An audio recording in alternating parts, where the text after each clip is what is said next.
The summer of 1945 brought with it a heat that seemed to press down on everything beneath the wide open sky of the American heartland. Within the confines of a prisoner of war camp somewhere in the Midwest, Japanese soldiers who had once fought across the Pacific now found themselves settling into the monotonous patterns of captivity.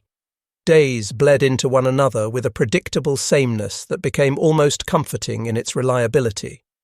Morning began with the ritual of roll call, voices calling out numbers in both English and Japanese, the prisoners standing in neat formations as guards walked between the rows. Then came the work assignments, some men heading to fields beyond the wire, others to kitchens or maintenance sheds within the compound. Meals arrived at scheduled intervals, plain but adequate, nothing like the dwindling rations they had survived on during the final months of combat.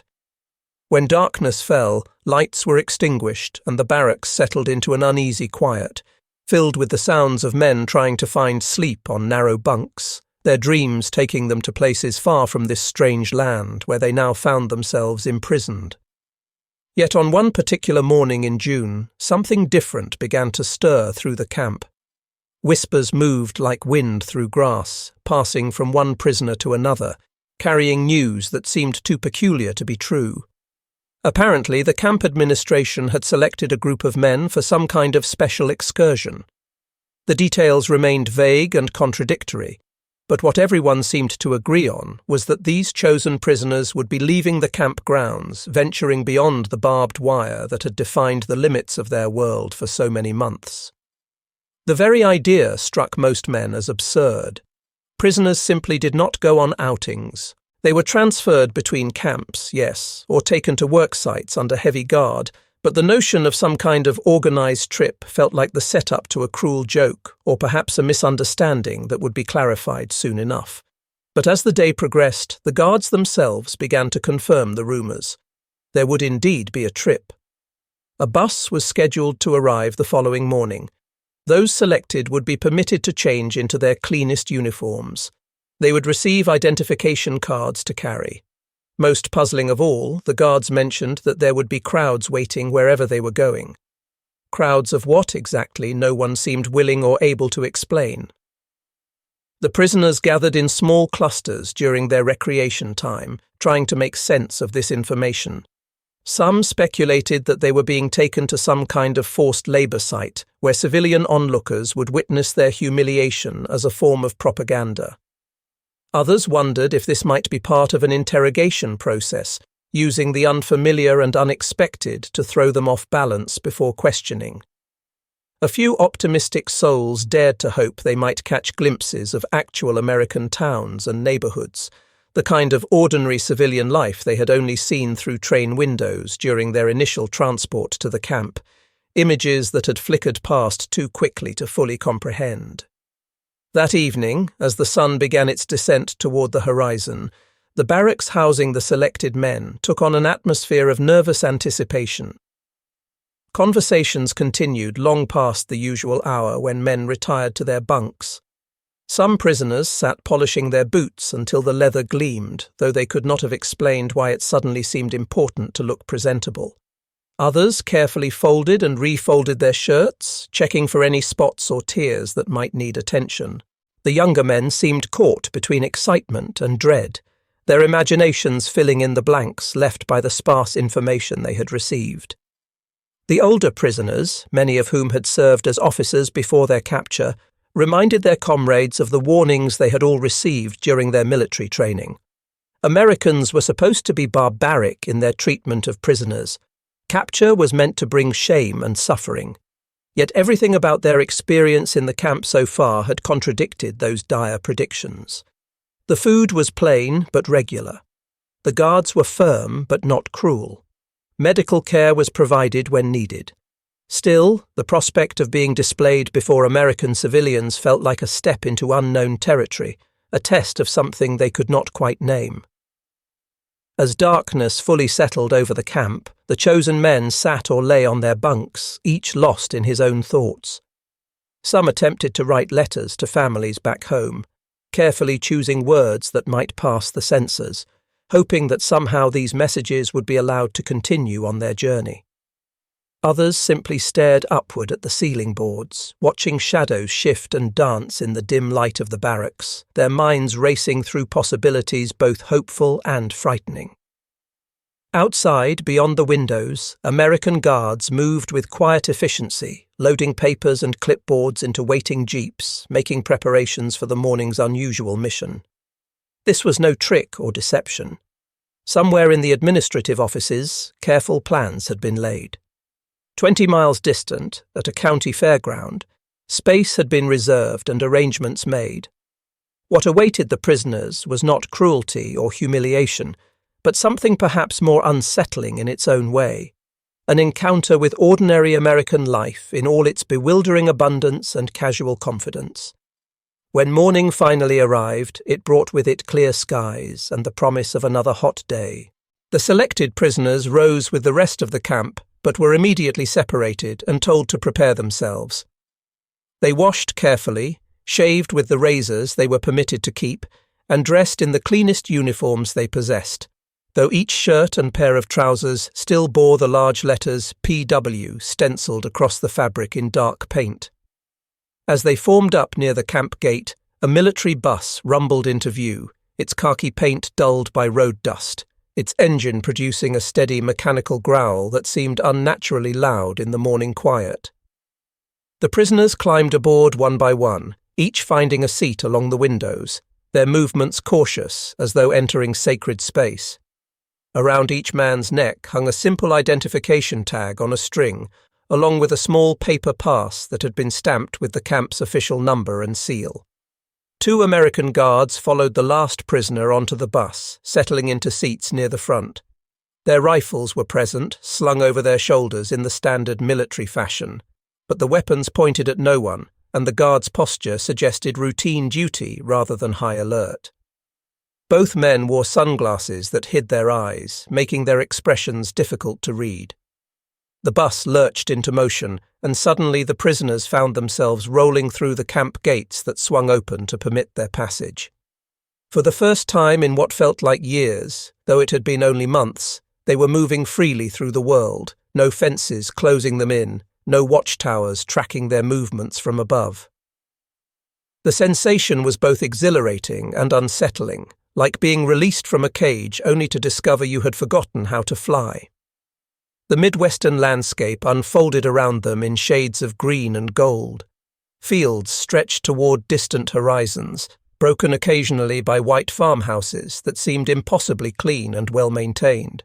Barns painted red or grey stood alongside silos that pointed toward the sky like patient sentinels. In pastures, cattle grazed without concern, and now and then they passed tractors working the land, farmers visible as small figures guiding their machines in straight, careful rows. Some prisoners pressed their faces close to the windows, their breath fogging the glass as they tried to take in every detail. Whispered conversations broke out in Japanese, men sharing observations and questions. One prisoner remarked on how peaceful everything looked, as though war existed only in some far-distant realm that could never touch this place. Another noted the absence of fortifications or defensive positions, the casual way Americans seemed to live without fear of invasion or attack. A third wondered aloud where exactly they were being taken, though no one had an answer.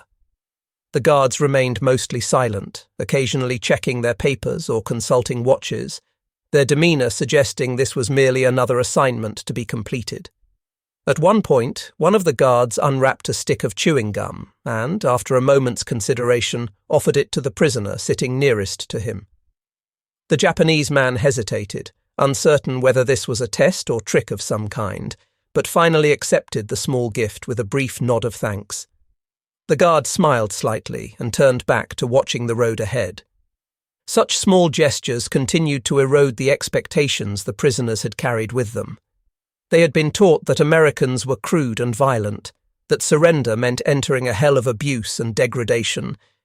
Yet at every turn, reality presented a different picture, one that did not fit the narratives they had been fed. As the bus climbed a gentle hill, a new vista opened before them. In the distance, visible across several fields, a collection of colourful structures came into view. Flags snapped in the breeze above striped tents. A Ferris wheel turned slowly against the blue sky, its metal framework catching the sunlight. Rows upon rows of cars filled an improvised parking area, more automobiles than most of the prisoners had ever seen in one place. Large hand-painted signs in English became visible as they drew closer, though only a few of the prisoners could read the words. County Fair. Welcome all. The messages were simple and cheerful, decorated with painted flowers and stars. The prisoners exchanged confused glances. This did not look like any military installation or work camp.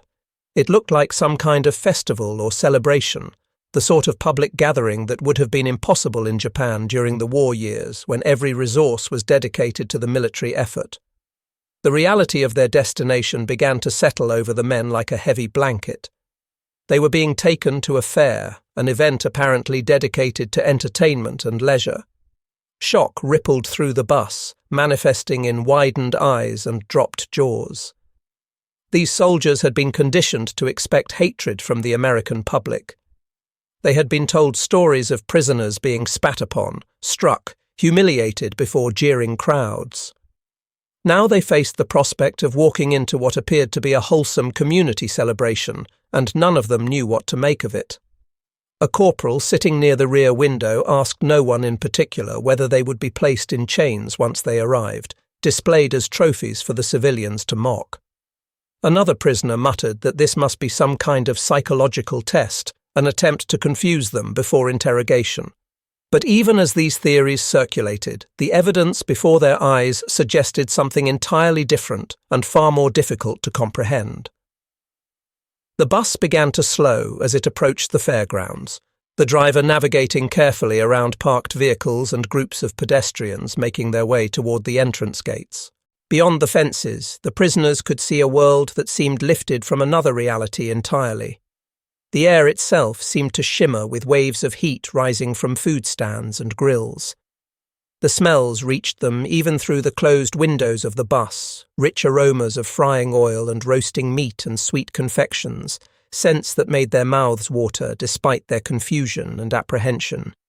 Livestock pens were visible in one section, and from somewhere came the sound of music, brass instruments playing cheerful melodies that drifted across the grounds. This was a portrait of civilian life continuing its normal patterns, utterly unconcerned with war or enemies or the grim business of nations in conflict.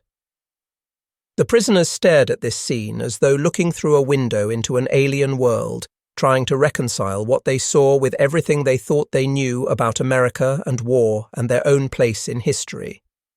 The bus finally rolled to a complete stop at the edge of the fairgrounds, its brakes hissing as pressure released. Dust swirled up around the wheels, catching the sunlight and creating brief halos in the air. Outside, county deputies in their uniforms stood alongside military police, forming a loose corridor that led from the bus toward the fair's entrance. The arrangement seemed designed more for guidance than containment, lacking the rigid formality the prisoners had expected. One by one, the Japanese men descended the bus steps, their boots meeting gravel with soft, crunching sounds. They blinked rapidly in the bright sunshine, their eyes adjusting after the relative dimness inside the vehicle.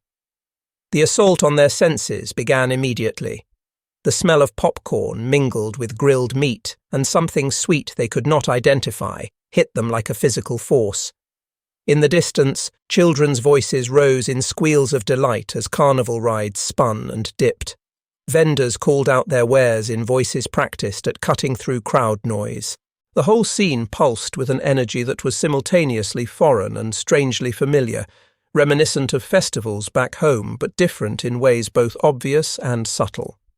The prisoners had steeled themselves for hostility, for angry faces and shouted insults, perhaps even for thrown objects or worse. Instead, they found themselves surrounded by curiosity. Local civilians stopped to stare, certainly, but their expressions showed interest rather than rage. Some pointed at the large PW letters stenciled on the prisoners' clothing, nudging their companions and whispering observations. Parents pulled children closer, but more out of general caution than specific fear. A few teenagers gathered in clusters, watching the foreign soldiers with the fascinated attention usually reserved for exotic animals at a zoo. The Ferris wheel continued its lazy rotation overhead, its seats swinging gently, occupied by fairgoers who looked down at the unusual sight below with mild interest before returning their attention to the view. Banners advertising various exhibits and competitions flapped overhead, their bright colours adding to the carnival atmosphere that seemed so completely at odds with the prisoners' understanding of their situation. The guards began organising the POWs into 2 orderly lines, and an interpreter stepped forward to explain the rules. They would be permitted to walk through the fairgrounds under escort. Running was not allowed, and certain restricted areas would be off limits, but otherwise they were free to observe and explore. The prisoners could scarcely believe what they were hearing. They were not being hidden away or confined to some remote corner. Instead, they were being given permission to move openly among American civilians, to walk the same paths and see the same sights as families enjoying their weekend entertainment. The shock on their faces was plainly visible. One prisoner whispered to his companion that the Americans apparently felt no fear, that they were willing to let enemy soldiers walk among their children and wives as though there was no danger at all. Another stared up at the Ferris wheel as though it were some impossible machine from a dream, its very existence in this place at this time seeming to defy logic. Slowly, hesitantly, the group began moving forward down the main lane of the fairground. On one side, livestock pens held prize animals, their coats brushed until they shone, ribbons indicating winners already pinned to posts. On the other side, carnival game booths invited passers-by to test their skill at throwing balls or rings, with stuffed animals and cheap prizes hanging as incentives. The smells grew stronger as they walked, hay and animal musk mixing with the sweet burnt sugar scent of frying dough and the savoury smoke of grilling meat. A farmer's wife, wearing a simple print dress and an apron, noticed the prisoners and lifted her hand in a small tentative wave. The gesture was neither mocking nor hostile, simply an acknowledgement of their presence, as though they were any other visitors to the fair. A young boy clutching a red balloon stopped walking to stare up at one of the Japanese soldiers, who could not have been more than a few years older than the child himself. Their eyes met for a moment, and something passed between them, some recognition of shared humanity that transcended uniform and nationality. The surreal quality of the experience began to settle over the prisoners like morning mist. A POW who had survived the brutal fighting on Guadalcanal whispered to his friend that in Japan, captured enemies would never be treated this way. Prisoners were kept separate from civilians, hidden from view as sources of shame. The idea of parading them through a public festival would have been unthinkable, seen as dangerous and improper. Yet here they were, walking openly, and the American civilians seemed more curious than concerned. The guards maintained their presence, certainly, their hands never far from their holsters, but their rifles remained slung on their shoulders rather than held at ready. The whole arrangement felt less like a prisoner movement and more like a supervised field trip, the kind of excursion schoolchildren might take to visit a museum or historical site. By the time the group reached the first major exhibition hall, a long building filled with displays of agricultural achievements and local crafts, the prisoners had begun to realize that their preconceptions were crumbling. They were not captives in the traditional sense, at least not in this moment. They were guests of a sort, witnesses to a spectacle they had never imagined. Deep within their minds, complex emotions began to stir. Embarrassment at being displayed, certainly, but also a growing sense of awe at what they were seeing, and beneath it all, a dangerous curiosity about this strange land and its strange people who could wage war across the Pacific while simultaneously maintaining such elaborate peacetime traditions. The realization was uncomfortable and unsettling, forcing them to question narratives they had accepted without doubt, and as they stood there in the shadow of the exhibition hall, the sounds and smells of the fair washing over them, they understood that they were no longer certain of anything they had once believed about America or Americans or the war itself. The main fairground lane opened up into a long stretch dedicated entirely to food vendors, each stall competing for attention with hand-painted signs and the irresistible aromas of their offerings. The prisoners could smell roasting corn, each kernel popping and charring just slightly on metal grills. The scent of frying dough wafted past, sweet and yeasty, coating something in what must have been sugar or cinnamon. Sweet cider bubbled in large pots, its spiced fragrance cutting through the heavier meat smells. For men who had spent months subsisting on simple camp rations, and before that had endured the steadily diminishing food supplies of the Japanese military during the war's final year, these smells were almost overwhelming. Some of the prisoners actually slowed their pace, breathing deeply as though trying to capture and preserve these scents in memory. They had known hunger, real hunger that cramped the stomach and weakened the limbs, and the abundance represented by these food stalls struck them with almost physical force. Local townspeople began approaching the group, drawn by curiosity rather than hostility. Some came in small family clusters, parents with children in tow. Others were older folks, farmers and shopkeepers judging by their work-worn hands and practical clothing. They maintained a respectful distance at first, but several carried notebooks or simply stood with open, curious expressions on their faces. Questions came through the interpreter in a steady stream. Where in Japan were they from? How long had they been in the camp? What did they think of America so far? The initial queries were simple, almost awkward, as though both sides were testing the boundaries of acceptable conversation. At first, the POWs responded with stiff, formal answers, their eyes cast downward in what they had been taught was the proper posture for defeated soldiers. Years of military indoctrination had prepared them for humiliation and mockery, taught them to endure shame with silent dignity. But the Americans' faces showed no contempt or satisfaction at their degradation. Instead, there was only genuine interest, the same curiosity one might show toward travellers from a distant land. A farmer stepped forward carrying a basket lined with cloth, inside which nestled several perfect red apples, their skins glossy and unmarked. He selected one and held it out toward a young prisoner who stood near the front of the group. The Japanese soldier froze, uncertain how to respond. His eyes darted toward his guard, seeking permission or perhaps warning. The American guard gave a small nod and gestured encouragingly. Moving slowly, as though reaching for something fragile and precious, the prisoner accepted the apple. He turned it in his hands, feeling its weight and smoothness, then lifted it to his mouth and bit down. The crisp sweetness that flooded his senses was almost shocking in its intensity. It had been years since he had tasted fruit like this, fresh and perfect, not dried or preserved or rationed into tiny portions. The flavour brought tears to his eyes, though he blinked them away quickly, not wanting to show weakness before these strangers. Nearby, a teenage girl in a summer dress stood staring at the prisoners' uniforms, her gaze moving from the stenciled PW letters to their faces, as if trying to reconcile the abstract concept of enemy soldiers with the flesh-and-blood young men standing before her. She seemed confused, perhaps troubled by the disconnect between propaganda images of savage foes and the reality of tired-looking boys, not much older than her own classmates. The prisoners noticed children weaving between their legs, small bodies moving with the fearless confidence of those too young to fully understand the situation. These kids pointed at the letters on the uniforms, using them as an excuse to practice reading, but they did not run away or hide behind their parents. The lack of fear was deeply disorienting.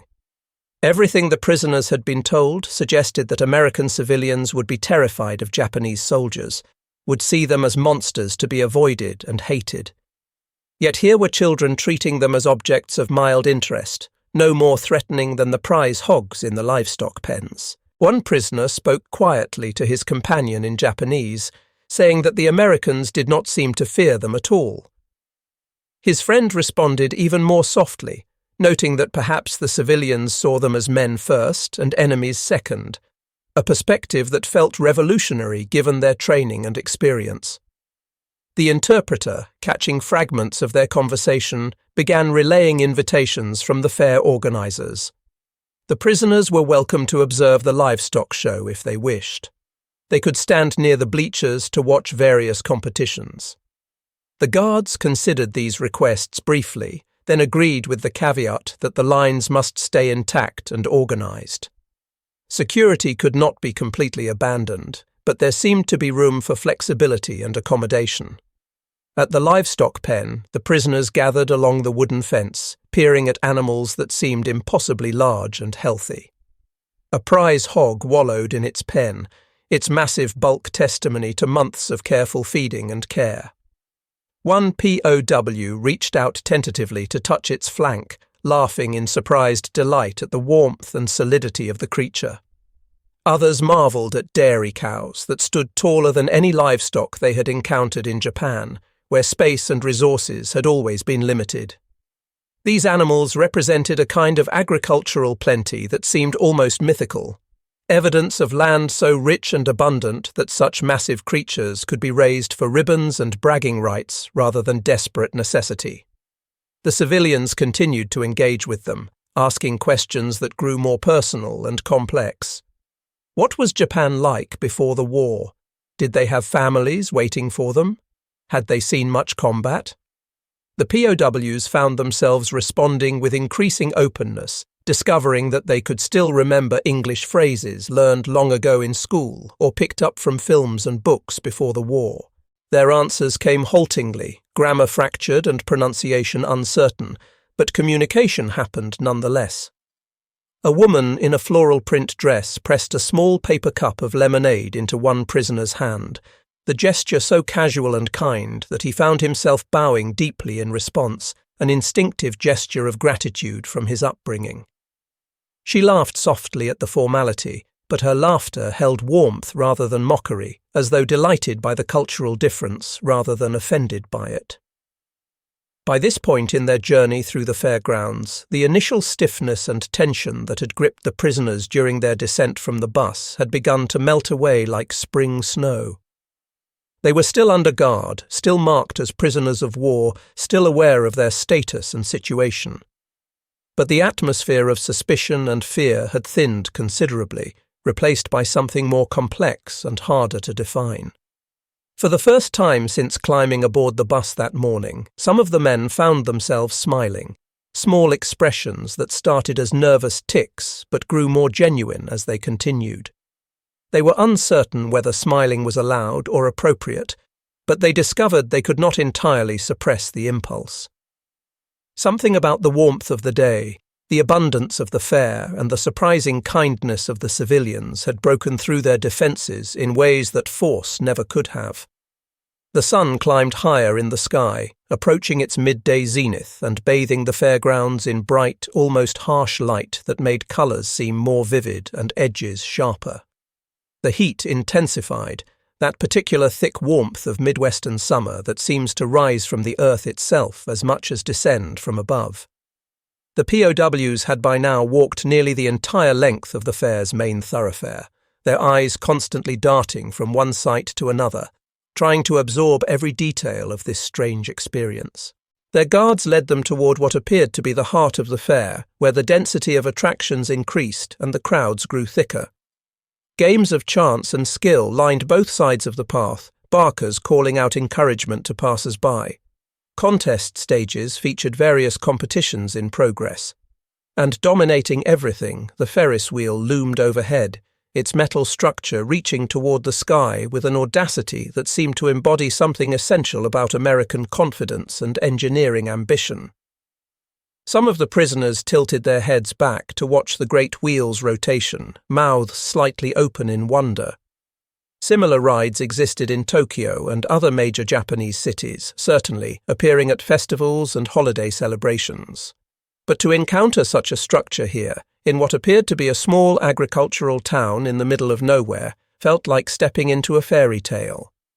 The implied wealth and resources required to build and maintain such equipment, to power it with electricity, to operate it safely for entertainment alone, all of this spoke to an industrial and economic capacity that dwarfed anything they had known. One guard noticed their fascination and pointed out the grandstand area where a pie-eating contest was currently underway. The prisoners watched in bemused amazement as burly farmers and young men alike buried their faces in plates piled high with cream and fruit, their dignity temporarily abandoned in pursuit of victory and entertainment. The spectators cheered and laughed, and even the competitors who were clearly losing seemed to be enjoying themselves. The prisoners chuckled softly at the spectacle, finding the whole scene both ridiculous and somehow endearing. Not far from the contest area, a band occupied a wooden stage that had been erected for the purpose. Musicians wearing matching vests played country tunes on fiddles and banjos and guitars, their fingers flying across strings and frets with practiced ease. The music was unlike anything in the prisoners' experience, rhythms and melodies that belonged to this land and its people, yet there was something universal in it as well, something that spoke to celebration and community that transcended nationality. The prisoners listened in silence, unconsciously swaying slightly to the beat, trying to find connections between this music and the songs they had known back home. The comparison was difficult, the cultural gaps too wide, but the emotional resonance remained accessible. The smell of grilled meat swept over them again, stronger now as they passed closer to the main food preparation area.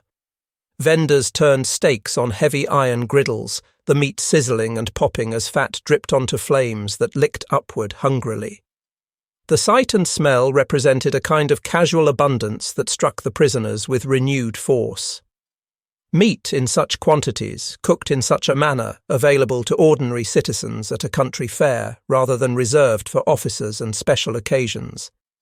It painted a picture of a society with resources to spare, a nation that could wage war on multiple fronts while its civilians continued to feast.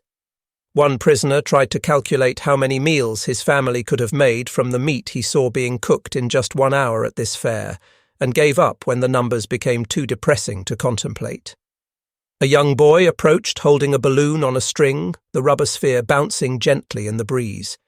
He studied the prisoners for a moment with the frank, unfiltered curiosity of childhood, then held out the balloon toward one of the men. The POW looked down at the offered gift, then accepted it with a smile that was equal parts awkward and genuine, bowing slightly in thanks, just as he had been taught from his earliest years. The guards witnessed this exchange, but made no move to intervene. The balloon, bright red and cheerful, bobbed above the prisoner's head as he continued walking, an incongruous touch of whimsy attached to a man in prison garb. Women in summer dresses of light cotton and cheerful patterns walked past, some alone, some in pairs or groups. They glanced at the prisoners with expressions ranging from mild curiosity to careful neutrality, but none showed fear or revulsion. Some even nodded politely when they made eye contact, acknowledging the prisoners' humanity in small but meaningful ways. This casual acceptance felt revolutionary to men who had been taught that American women would spit at captured Japanese soldiers, that they harbored special hatred for Asian enemies. Instead, these women moved through the fairgrounds with complete confidence, unfazed by the presence of enemy soldiers among them, trusting in the guards and the social contract of the fair itself to maintain order and safety. The group was guided toward a smaller exhibition space dedicated to local crafts and domestic arts. Inside, displays showcased handmade quilts in intricate patterns, their colours carefully coordinated and their stitching precise enough to qualify as art. Carved wooden objects, ranging from practical tools to decorative figures, demonstrated the skill of local craftsmen. Jars of preserves lined shelves, their contents glowing like jewels in shades of red, purple, amber, and gold. The prisoners whispered among themselves about the sheer abundance of civilian goods on display, the quality of materials and workmanship, the variety of colours and forms. One man compared it favourably to exhibitions he had attended in Tokyo before the war, back when such things were still possible, but noted that in Japan only wealthy families or military officers could afford items of this quality. Here, apparently, such goods were within reach of ordinary farmers and townspeople, another data point in the growing mountain of evidence about American prosperity. Through the interpreter, they learned that the county fair was an annual tradition stretching back decades, much older than the current war, older even than many of the people attending. It represented a continuation of peacetime normalcy, a refusal to let war completely disrupt the rhythms of civilian life. The prisoners absorbed this information quietly, trying to process what it meant. Life in Japan had changed so dramatically during the war years. Every resource had been diverted to the military. Festivals had been cancelled. Luxuries had disappeared. The entire society had reorganized itself around the singular purpose of victory. Yet here in America, life continued with what seemed like casual indifference to the global conflict. County fairs still happened. Ferris wheels still turned. Children still ate cotton candy and played games. The contrast was stark and unsettling, raising questions about which approach was sustainable and which was doomed to exhaust itself. The guards remained nearby throughout these observations, but their posture had relaxed considerably since the morning's arrival. Rifles still hung from shoulders, but hands rested naturally rather than hovering near triggers. Several guards had removed their sunglasses, revealing eyes that watched with interest rather than suspicion. The atmosphere had indeed become almost normal, taking on qualities of a tourist group being shown local attractions rather than prisoners under military supervision. The POWs recognized this shift and felt their own guard lowering in response, though they remained aware that this was still captivity, however unusual its current form. Several of the prisoners, men who had worked as engineers and mechanics in civilian life before being drafted into military service, found themselves studying the machinery that powered the various rides and attractions. They tried to estimate electrical consumption, calculate the power requirements for keeping everything running simultaneously. For these technically minded individuals, the fair at night would be more than entertainment. It would be a lesson in industrial capacity, a demonstration of the infrastructure and resources that undergirded American military power. Even now, in daylight, they could see evidence of systematic planning and organization, the kind of logistical competence that explained how America could supply armies across 2 oceans while maintaining domestic plenty. One young prisoner, barely out of his teens, looked up at the spinning Ferris wheel with its gleaming metal and bright paint, and spoke so softly that only his immediate companion could hear. "This is why we lost," he said, the words carrying a weight of realization that went beyond simple military assessment. His friend nodded slowly but offered no verbal response. What could one say to such a truth? They had expected to be brought to this place for humiliation, to be displayed as trophies of American victory, to experience the shame that their training had prepared them to endure. Instead, they were being shown a vision of a society so abundant, so confident, so casually powerful, that it could afford to bring enemy prisoners to a county fair and treat them almost as guests. The psychological impact of this generosity, whether calculated or sincere, cut deeper than any insult could have. As afternoon shadows began to lengthen, though the sun remained high and the heat showed no signs of abating, the fair continued its casual buzz of activity. The prisoners found themselves moving with less rigidity, their formation loosening slightly as the guards permitted more freedom of movement within defined boundaries. They paused at displays that caught their interest, listened to conversations happening around them, observed the countless small interactions that made up the fabric of American civilian life. And gradually, almost imperceptibly, they began to understand that this outing was not about punishment or propaganda in any conventional sense.